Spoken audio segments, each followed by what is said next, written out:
오늘은 저 그림 보입니까, 여러분? 예. 여러분이 세일링을 하고 있다고 생각해 봅시다. 근데 아주 옛날 배를 타고 한다고 생각해 보죠. 돛밖에 없어요. 모터 그런 게 없습니다.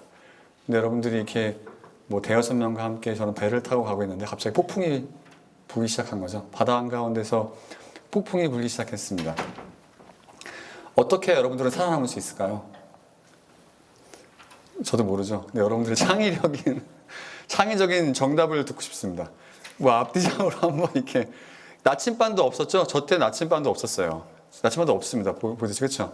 나침반도 없고 조그만 배에 저렇게 단만 있는 배에 한 대여섯 명이 타고 있는데 갑자기 폭풍이 불기 시작했습니다. 어떻게 하면 우리가 살아남을 수 있을까요, 여러분? 여러분들이 앞뒤로 한 대여섯 명씩 모여볼까요? 이게 한 배라고 생각합시다.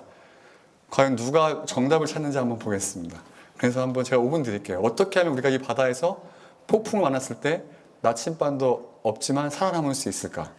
여러분들의 창의적인 아이디어를 한번 내보십시오. 한번, 예. 앞뒤로 한번 한 대여섯 명씩 묶어보겠습니까? 예. 제가 시간을 드리겠습니다. 어떻게 해야 우리가, 예. 나침반도 없고 이 모터도 없는 구식, 그렇죠?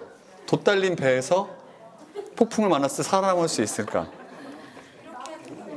한번 들어볼까요? 여기는 어떻게 하기로 했어요? 여기는 어떻게 할 겁니다. 할 겁니까? 태현이 형이 설명해 주세요. 네. 무동력선이라서 네. 바람을 맞받아치는 건 안 되고. 네. 아 맞아 돛을 여기. 내려야 돼요. 돛을 내리고 네. 비스듬히 60도까지 나갈 수 있거든요. 네. 그래서 비스듬히 앞으로 치면서 근데 바람을 맞으면서 계속 가긴 해야 돼요. 그냥 배가 서버리면 넘어가기 때문에. 네. 그리고 배에서 뛰어내릴 생각하지 말고 네. 배에서 꼭 잡고 네. 바람을 맞으면서 방향 상관없이 그 폭풍이 끝날 때까지는 계속 가야 돼요. 그냥 그게 오래 지속되지 않거든요. 여기 좀 살 확률이 보이네요. 그래서 알겠습니다. 그 뒤에는 어떻게 할 거예요? 저희 여러 가지 나왔어요. 약간 한 명은 그냥 죽을 것 같은데 나왔고. 재훈이 아니야, 재훈이? 그리고 푸디들은 약간 물고기부터 잡아야 된다. 네. 예. 그리고 그리고 저는 어떤 사람들 잡고 저는 묶는 거 배에 자신을. 기도는 당연히 기본적으로 깔고. 그리고 믿음으로 물 위에 걷기. 알겠습니다. 여기 신앙의 힘으로 극복하겠다. 알겠습니다. 여기 대익 형제는 저는 어떻게 했어요? 저희도 붙잡고 있거나 네. 그리고 돛을 다 올려서 네. 바람을 좀 더 피하거나 네. 약간 이런 식으로. 알겠습니다. 여기는요? 저요? 네. 저희는 일단 저도 돛을 내려가지고 치사하지 않고 그다음에 밸런스를 맞춰야 돼요. 그래서 약간 체중을 맞춘 다음에 이제 한 사람은 기도하고 차한 팀은 찬양하고 오케이. 그다음에 여기 그 사람은 물을 피우면서 제가 이제 봐야죠 밸런스가 어떻게 되는지. 네, 그런 다음에 이제 폭풍우가 평생 가지 않을 테니까 오래도 가지 않을 테니까 그러면 이제 별을 보고서 북극성을 보고서 북극으로 가든지. 네, 아니면 이제 해를 봐서 나무나 올리면 보이잖아요. 그래서 그거를 이제 기록해가지고 가는 걸로 해서 저는 차이했습니다. 알겠습니다. 기도하면서 해볼 수 있는 거 다 해보겠다고 생각했네요. 그 뒤에는 어떻습니까? 저희는 당연히 기도하고 있습니다. 어차피 죽을 것 같아서 어떻게 몰아줘요? 저 오빠가 몰아달래요. 그러니까 몰아준다는 게 무슨 말이에요? 나머지 다 내리고 자기만 혼자 모르겠다. 알겠습니다. 사실 모르죠. 우리가 저 상황 당해보지 않았지만 배 타고 보면 알겠지만 바람 불면 무섭잖아요. 그래서 어떻게 할지 모릅니다. 근데 오늘 이야기할 내용이 사실 이런 거 좀 비슷한데 제 얘기도 먼저 좀 시작하고 싶어요. 제가 여러분들께 얘기 드릴 게 하나 있는데 이제 아내랑 저랑 2012년에 휴스턴으로 이사를 가서 거기서 학교를 다니기 시작했고 그리고 근데 아내가 저보다 졸업을 1년 먼저 하게 됐습니다. 그래서 아내가 직장을 먼저 잡았는데 근데 아내가 텍사스에 직장에 되면 참 좋았을 것 같은데 아내가 된 곳이 뉴욕이었어요. 그래서 아내가 먼저 뉴욕으로 가게 됐고 제가 여기 텍사스에 남아서 1년 정도 공부를 더 하게 됐습니다. 근데 사실 제가 아파트에 살았었는데 돈이 아깝잖아요. 그렇죠? 그래서 제가 당시에 휴스턴에 있으면서 그 UofH랑 라이스에서 그 캠퍼스 미니스트리 하고 있었는데 거기 발런티어였던 이 스티브랑 캐런입니다. 목사님이세요. 목사님 홈레스 미니스트리 하시는 분인데 이분이 제가 든 미니스트리에 발런티어졌는데 이분의 집에 제가 홈스테이로 들어가게 됐습니다. 그러니까 이제 아내는 뉴욕으로 갈 거고 저는 혼자 휴스턴에 있으니까 이분들 집에서 그 월세가 200불이었어요. 너무 싸죠? 지금은 상상도 못하죠. 그래서 한 달에 200불 내면서 이분들 집에 방 하나에 제가 머물기로 하고 이제 아내가 뉴욕으로 가니까 집을 구해야 될 거 아니에요. 그래서 제가 주말을 껴서 제가 금, 토, 일, 월, 화 이렇게 5일 일정으로 아내랑 같이 뉴욕으로 넘어갔습니다. 그런데 그 제가 너무 아내랑 저랑 정말 아무것도 몰랐던 것 같아요. 왜냐하면 텍사스는 어떤지 모르겠습니다. 근데 뉴욕에서 내가 아파트를 하나 렌트하려면 조건이 하나 있는데 내 인컴이 렌트비의 40배가 돼야 돼요. 네. 그렇게가 안 되면 내가 렌트를 할 수가 없어요. 룸쉐어를 해야 됩니다. 그래서 지금 이거 제가 찾아봤는데 지금 에버리지 보면 뭐죠? 저기 지금 스튜디오가 맨하탄에 막 2,800불 막 이래요. 그때는 저 정도까지는 아니었던 것 같아요. 근데 그리고 원베드가 3,700불이고 투베드가 5,400불이고 쓰리베드는 거의 10,000불 가까이 됩니다. 그러니까 내가 이 정도의 렌트를 하려고 하면 저거에 곱하기 40의 연봉이 돼야 렌트를 할 수 있는 자격이 주어지는 거예요. 말도 안 되죠? 그렇죠? 그래서 지금 보니까 여기 뭐 여러분 안 보이겠지만 보통 내가 혼자 살 만한 스튜디오를 렌트하려면 6피겨는 그냥 아주 기본입니다. 왜냐면 보통 2,000불, 2,800불에 40 얼마예요? 지금 다 수학하고 있죠? 빨리 여러분 뭡니까? 10만 불은 가뜩이 넘어가죠, 그렇죠? 그러니까 근데 저희 아내가 이제 거기가 직장을 이제 시작하는데 저 인컴을 증명할 길이 어딨어? 인컴이 빵인데. 그래서 너무 나이브했던 거죠. 그래서 너무 막 그 금토 가서 너무 좌절하는 거죠. 근데 주일날 이제 예배는 드려야 되니까 마침 제 그 휴스턴에 있던 친구가 자기 친구가 뉴욕에 있는 교회를 다니니까 예배하면 거기 들어보라고 해서 아침에 거기서 예배를 드리고 뭐 그 친구랑 같이 얘기를 했는데 그 친구가 뭐 저를 도와줄 게 뭐가 있겠어요. 본인들도 본인 그거 석자인데 그렇죠. 그래서 그냥 뭐 기도해 줄게라고 하고 제가 아내랑 같이 주일날 밤에 이제 그 교회가 어퍼웨스트사이드였는데 숙소가 미드타운에 있었거든요. 그래서 이 버스를 타면서 이렇게 내려왔던 기억이 있습니다. 근데 밤에 저 버스 뒷자리에서 이렇게 아내랑 둘이 내려오는데 당장 난 내일 모레 달라스로 돌아와야 되는데 집이 없잖아요.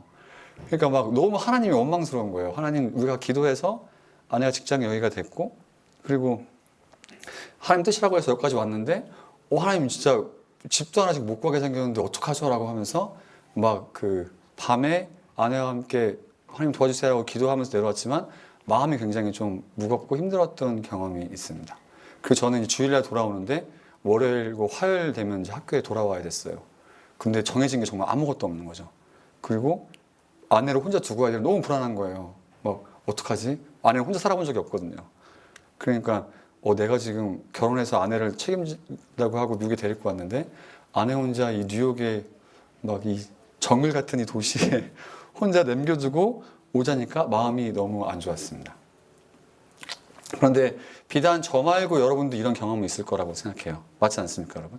우리가 어때요? 막 예수님을 믿고 따라간다라고 하지만 우리 삶이 항상 쉽습니까? 그렇지 않죠? 아까 저희가 처음에 얘기했던 것처럼 뭔가 막 폭풍을 만날 때도 있고 그리고 우리 마음과 상황과 이런 것도 쉽지 않고 그러면서 우리 마음에 어떻게 생각이 드냐면 야 하나님이 정말 나랑 함께 계시는 게 맞나? 나를 사랑하시는 게 맞나? 그리고 그렇게 생각되면서 막 원망과 내가 예수님 괜히 따라왔구나 예수님 괜히 믿었구나 이렇게 생각이 들 때가 있습니다. 어때요? 여러분 그런 생각 해본 적 있습니까? 혹시 그런 상황 가운데 있는 사람 있습니까? 저만 쓰레기인가요? 어때요? 그렇죠? 우리 마음속에 그런 생각이 들 때가 있어요. 오늘 본문도 사실 마찬가지입니다. 오늘 본문의 제자들도 저희랑 별로 다른 상황이 아닌 것 같아요. 저희가 같이 한번 읽어볼게요. 저희 마가복음 4장 오늘 36절부터 41절까지인데 저희가 한 목소리로 같이 한번 읽어보겠습니다. 같이 한번 읽어볼까요? 저녁이 되었을 때에 예수께서 제자들에게 말씀하셨다. 바다 저쪽으로 건너가자. 그래서 그들은 무리를 남겨두고 예수를 내일 계신 그들을 보러 갔는데 다른 배들도 함께 따라갔다. 그런데 거센 바람이 일어나서 파도가 배 안으로 덮쳐 들어오므로 물이 배에 벌써 가득 찼다. 예수께서는 고물에서 그들을 메고 주무시고 계셨다. 제자들이 예수를 깨우며 말하였다. 선생님, 우리가 죽게 되었는데도 아무렇지도 않으십니까? 예수께서 일어나 바람을 꾸짖으시고 바다더러 고요하고 잠잠하여라 하고 말씀하시니 바람이 그치고 아주 고요해졌다. 예수께서 그들에게 말씀하셨다. 왜들 무서워하느냐? 아직도 믿음이 없느냐? 그들은 큰 두려움에 사로잡혀서 서로 말하였다. 이분이 누구이기에 바다와 바다까지 그에게 정정하나? 다 아는 말씀이죠, 여러분. 이 말씀 주일학교에서 안 배운 사람 있습니까? 다 아는 말씀입니다. 근데 이 말씀을 저희가 계속 보다 보면 우리의 신앙의 여정, 우리가 예수님 믿는다고 하는 것, 또 우리가 예수님을 믿고 따라간다고 하는 것이 사실 이 얘기와 별로 다르지 않은 것 같아요. 왜냐하면 제가 35절, 36절을 다시 한번 읽어보겠습니다. 같이 한번 읽어볼까요? 그날 저녁이 되었을 때 예수께서 제자들에게 말씀하셨다. 바다 저쪽으로 건너가자. 죄송합니다. 네. 왜냐하면 또 여기 36절 한번 읽어볼까요? 같이 한번 읽어보겠습니다. 그래서 그들은 무리를 남겨두고 예수를 배에 계신 그대로 모시고 갔는데 다른 배들도 함께 따랐다. 제자들이 예수님께 어딜 가자고 한 게 아닙니다. 맞죠? 예수님이 자 우리 건너가자라고 했어요. 그러니까 제자들은 사실 이 폭풍을 만난 거에 아무 책임이 없습니다. 이 책임은 누구한테 있어야 돼요? 예수님께 있어야 되죠? 그렇죠? 예수님이 자 우리 바다 저편으로 가자라고 했는데 이 사람들이 폭풍을 만나겠다는 거죠. 사실 우리도 마찬가지죠. 우리가 예수님 믿고 따라간다고 하면서 우리가 기대한 건 사실 어려운 것을 기대한 삶은 아니잖아요. 맞나요, 여러분? 누가 예수님 믿으면서 어려운 것을 기대하고 싶어요? 다들 평안한 삶을 살고 싶어하고 뭔가 잘 살고 싶어하지 않습니까? 근데 우리가 예수님을 따라갈 때 이렇게 의도치 않게 따라가지만 이런 것들을 만난다는 거죠. 37절 한번 다시 한번 읽어보겠습니다. 같이 읽어볼까요?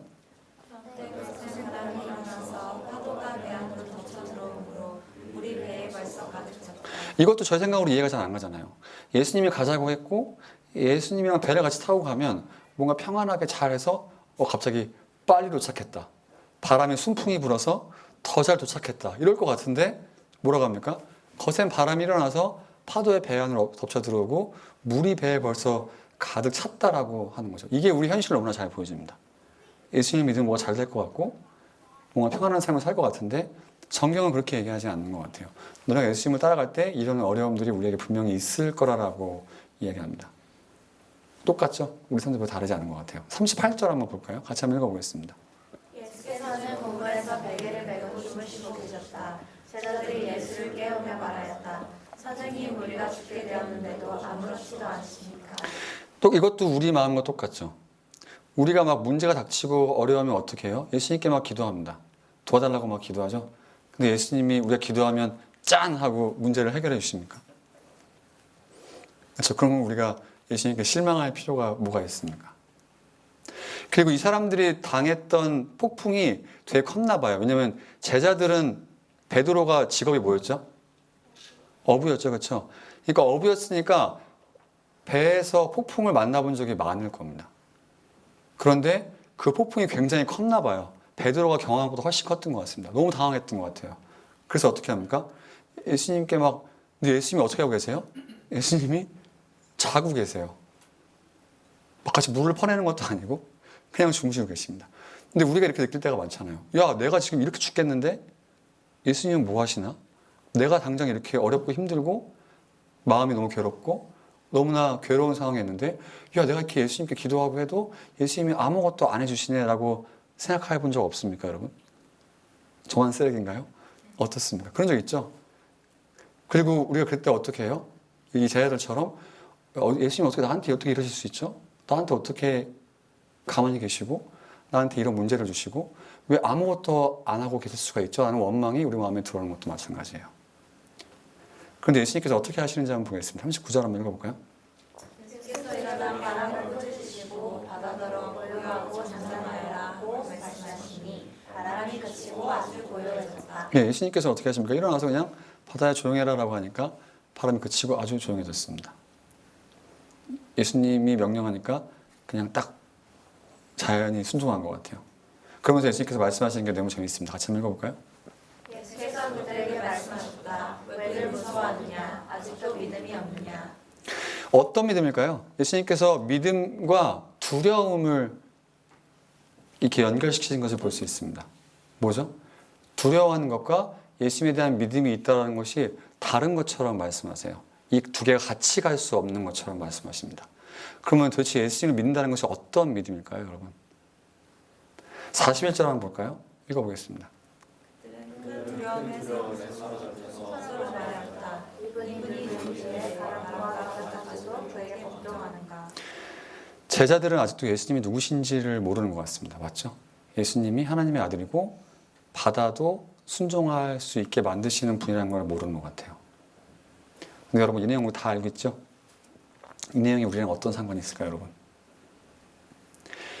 앞에서 얘기했듯이 이 내용은 저희들에게 너무나 중요한 얘기를 해주는데 우리의 신앙의 여정도 이들과 다를 수가 없고 똑같은 길을 거쳐가야 한다는 겁니다.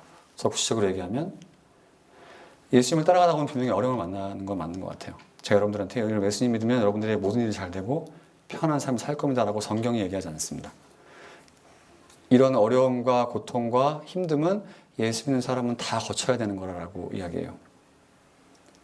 그리고 예수님을 따라 사는 삶은 문제없는 삶이 아니라고 이야기합니다. 그런데 우리가 생각할 때 이런 어려움 때문에 예수님을 따라가는 것이 좋아 보이지 않고 예수님을 따라 순종하는 것이 맞는 것 같아 보이지 않지만 그렇다고 해서 예수님께서 우리와 함께 계시지 않는 것이 아니고 끝까지 함께 계시고 우리가 가져야 될 마음은 예수님을 따라가는 것에 두려워하는 마음보다는 오히려 고난 가운데 이 어려움 가운데 즐거워해야 되는 게 이게 말이 안 되죠? 즐거워해야 되는 게 조금 맞는 게 아닌가 싶습니다. 왜냐하면 여러분 지금 배 안에 누가 함께 계시죠? 제자들이 죽으면 누구도 같이 죽는 겁니까? 네, 우리도 마찬가지죠. 우리가 따라가다가 인생이 망하면 누구 인생도 망하는 겁니까? 우리를 부르신, 우리 보고 따라오라고 하신 예수님도 손해보시는 거잖아요. 이 말이 이해가 됩니까? 잘 이해가 안 갈 수도 있죠. 계속 한번 보겠습니다. 오늘 말씀 보면 저희가 몇 가지 알 수 있는 게 있어요. 첫 번째는 이겁니다. 35절 다시 한번 읽어볼게요. 그날 저녁이 되었을 때 예수께서 저들에게 말씀하셨다. 바다가 저쪽으로 건너가자. 가자고 하신 분은 예수님입니다. 우리 똑같아요. 우리 보고 말씀에 순종하고 나와 함께 인생을 한번 걸어가 보자라고 말씀하신 분은 예수님이십니다. 그런데 예수님 믿는 삶은 문제와 어려움이 없는 삶을 의미하지 않는 것 같아요. 이건 현실입니다. 이거 우리가 받아들일 필요가 있어요. 그렇죠? 많은 사람들이 이렇게 얘기하죠. 예수 믿어서 문제가 해결되고 편안한 삶을 살았습니다. 반만 정답인 것 같습니다. 성경에서는 그렇게 얘기한 적이 없어요. 예수 믿는 삶은 문제없는 삶을 의미하지 않는다라고. 우리가 예수님을 따라갈 때 분명히 우리가 삶 가운데 힘듦과 어려움은 피할 수 없다라고 이야기합니다. 미안해요. 너무 미안합니다. 오늘 보면 알 수 있는 첫 번째 진리죠. 두 번째는 뭡니까? 38절 한번 읽어보겠습니다. 같이 한번 읽어볼까요? 예수께서는 건물에서 배기를 메고 주무시고 계셨다. 제자들이 예수를 깨우며 말하였다. 선생님, 우리가 낮게 되었는데도 아무렇지도 않으십니까? 이 사람들은 예수님과 한 배에 타 있으면서도 이렇게 어려움을 겪고 예수님께서 주무시고 계셨죠. 이것을 우리가 알 수 있는 사실이 뭡니까? 우리의 문제에 있는 삶이, 우리가 겪는 어려움이 예수님이 우리와 함께 계시지 않는다라는 것을 의미하지는 않습니다. 많은 사람들이 이렇게 얘기하죠. 우리가 삶의 어려움을 겪으면 예수님이 더 이상 나를 사랑하시지 않나 보다. 내 믿음이 약한가? 내가 하나님 앞에 뭘 잘못했나? 그런데 별로 오늘 말씀 보면 뭐라고 하죠? 제자들이 잘못한 건 아무것도 없습니다. 제자들은 예수님을 그냥 따라간 순종한 것뿐이에요. 그 가운데 어려움을 겪었습니다. 그럼 이것이 무엇을 얘기해 주죠? 우리가 겪는 어려움이 꼭 우리 잘못이나 죄 때문은 아닐 수도 있고 동시에 뭐죠? 우리가 겪는 어려움이 그 가운데 예수님이 우리와 함께 계시지 않거나 우리 사랑하시지 않는다라는 것을 의미하진 않아요. 오늘 제자들은 예수님 말씀에 순종했고 폭풍 가운데 예수님과 한 배 가운데 있었습니다. 맞습니까? 그렇죠? 제가 누구랑 얘기하고 있죠? 그렇죠? 그러니까 우리가 삶에 어려움이 있다고 해서 하나님이 나와 함께 계시지 않나? 나를 사랑하시지 않나? 이렇게 생각할 필요는 없다는 겁니다. 38절부터 40절까지 한번 읽어보겠습니다. 읽어볼까요? 예수께서 일어나 바람을 고치시며 바다도 물러가고 잠잠하여라 하고 말씀하시니 바람이 지시고 아주 고요해졌다. 예수께서 그들에게 말씀하셨다. 왜들 무서워하느냐? 아직도 믿음이 없느냐? 몇 절이죠? 8절 보면 아무렇지도 않으십니까? 라고 하면 제자들이 도움을 요청하죠.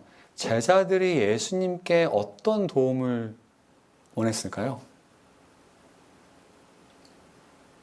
너무 어렵습니까?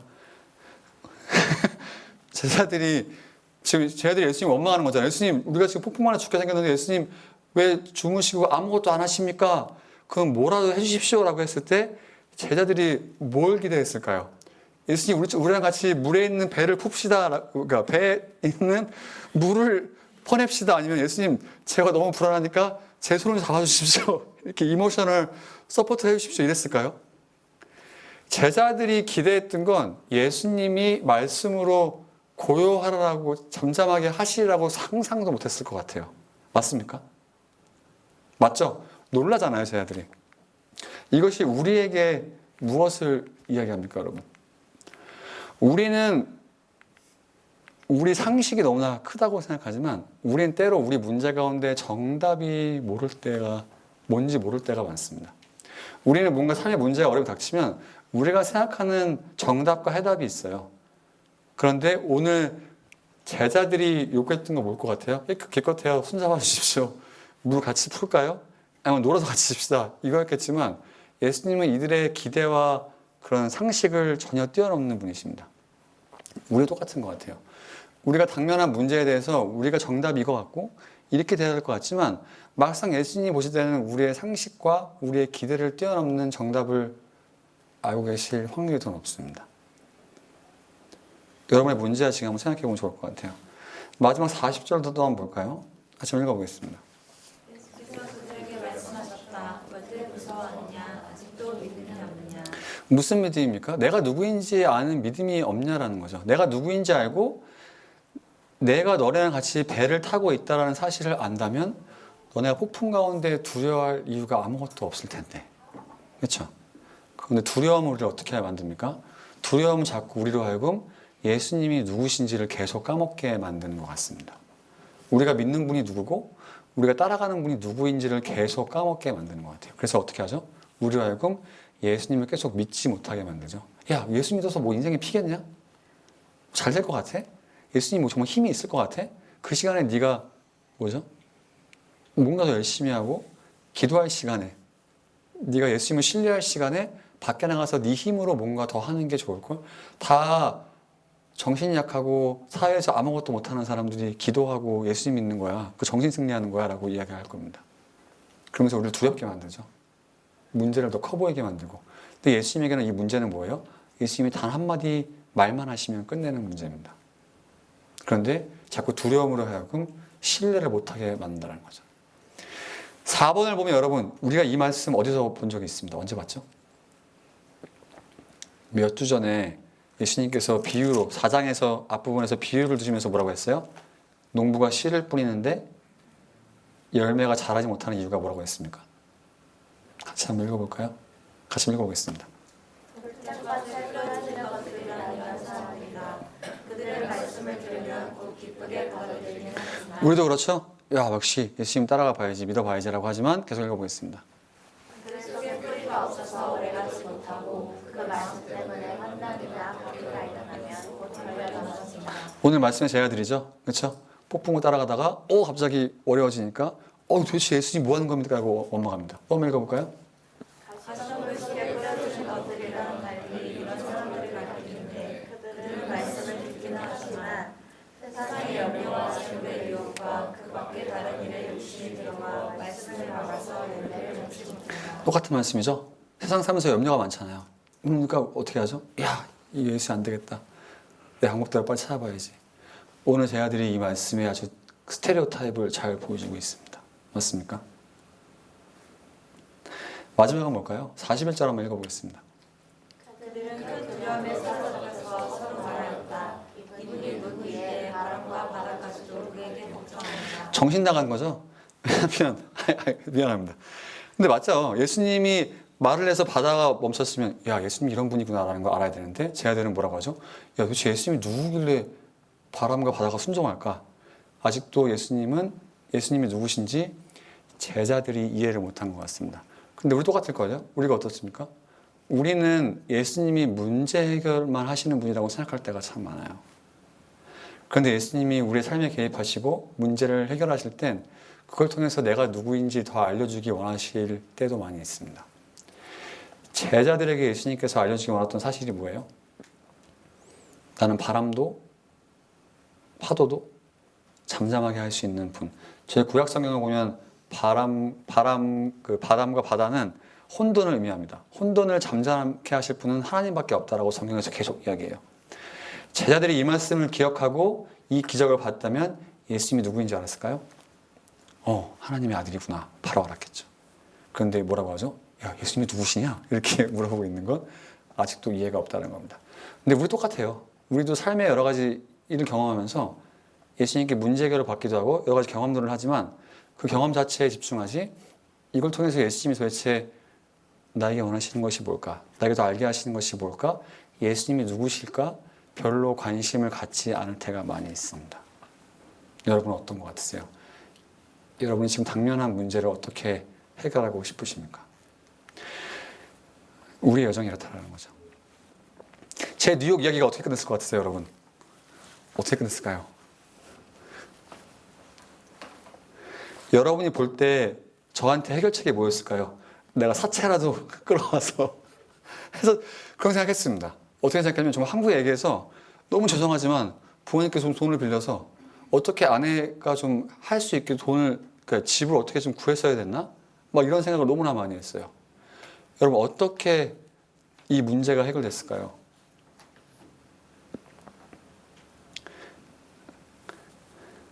아내랑 버스를 타고 내려오는데 이제 제가 그 소개받은 친구 그 교회에서 예배드렸다고 했잖아요. 그분 전화가 온 거예요. 그래서 그분이 우리 교회인 중에 한 명이 너를 좀 만나고 싶어 하는데 월요일 내일 저녁에 잠깐 우리 집에 그 사람 집에 올래라고 얘기하는 거예요. 그래서 제가 화요일 아침에 떠나야 되니까 그래 알았어 하고 월요일 저녁 때 그 사람 집에 갔습니다. 근데 보니까 이제 그 부부였는데 남자는 그 콜롬비아 대학교 수학과 교수였고 그 다음에 아내는 의상 디자이너였어요. 그래서 막 브로드웨이에 있는 쇼 같은 거 의상 디자인하는 사람이었습니다. 근데 이 사람들이 그 이제 뉴욕 그 콜롬비아 교수였으니까 콜롬비아에서 하우징을 해줄 거 아니에요. 그래서 그 어퍼웨스트 너무 비싼 지역인데 학교에서 이렇게 하우징을 해줘서 3베드룸에 살고 있는 거예요. 근데 자기가 그래도 그 스터디룸이 하나 남으니까 거기 좀 아내를 머물 수 있게 해주겠다라고 이야기했어요. 그때 싼 가격에 해줬습니다. 근데 여기까지는 그래도 우연이라고 할 수 있잖아요. 그렇죠? 그런데 그 여자분이랑 막 얘기하는데 여성분이 자기도 휴스턴 출신이라고 막 얘기하는 거예요. 그래? 막 그러면서 얘기하다가 어디 살았는데? 막 이렇게 얘기하다가 갑자기 익숙한 이름이 튀어나왔습니다. 자기 라스트 네임이 원래 카퍼였다는 거예요. 그 자기 아버지가 스티브였다는 겁니다. 그냥 보니까 이 남자분 딸이었던 거예요. 그분이. 근데 이분이 저한테 자기 딸이 뉴욕에 있다고 얘기한 적이 없어요. 그러니까 어떻게 된 거죠? 저는 이분 집에 머물고 제 와이프는 이분들 딸 집에 머물게 된 겁니다. 뉴욕에서. 그래서 이게 그러니까 너무 영화보다 더 영화 같죠? 그렇죠? 그래서 정말 저희가 하나님의 은혜로 정말 걱정 없이 뉴욕 생활을 시작하면서 이게 하나님이 정말 이렇게 인도하셨구나라는 걸 확신할 수밖에 없게 됐고 여러분 제가 이 경험을 하면서 아내랑 제가 어떻게 변했을까요? 어떤 삶의 자세가 바뀌었을까요? 그렇죠? 뭔가 두려움, 그러니까 뭐라고 하죠? 이게 하나님이 모든 걸 컨트롤 하시는구나라는 확신이 이때 들었을 것 같습니다. 너무 드라마 같죠? 그렇죠? 드라마가 더 드라마 같습니다. 저희도 깜짝 놀랐어요. 그 순간을 잊지 못합니다. 내 아빠가 스티브인데 내 아빠가 내 아버지가 휴스턴에서 이런저런 미니스트리 발런티어 하신다고 했는데 나 거기서 일하는데 나 니네 아빠 집에서 머무는데 이렇게 얘기하면서 정말 하나님이 정말 이렇게 하셨구나라는 거를 경험할 수밖에 없었습니다. 근데 여러분 이런 경험 여러분들도 할 수 있다고 생각합니다. 제자들도 이미 했습니다. 우리가 해야 될 건 뭐죠? 두려움을 벗어내고 우리가 믿는 예수님이 어떤 분이신지를 신뢰하면서 따라가는 그 경험이 정말 우리에게 필요한 것 같아요. 이런 경험들이 쌓여서 우리가 예수님이 누구신지 더 알게 되고 신뢰하는 일들이 일어나게 됩니다. 여러분 어떠세요? 여러분 지금 어떤 상황 가운데 계십니까? 어떤 문제가 여러분들을 두렵게 하고 힘들게 하세요?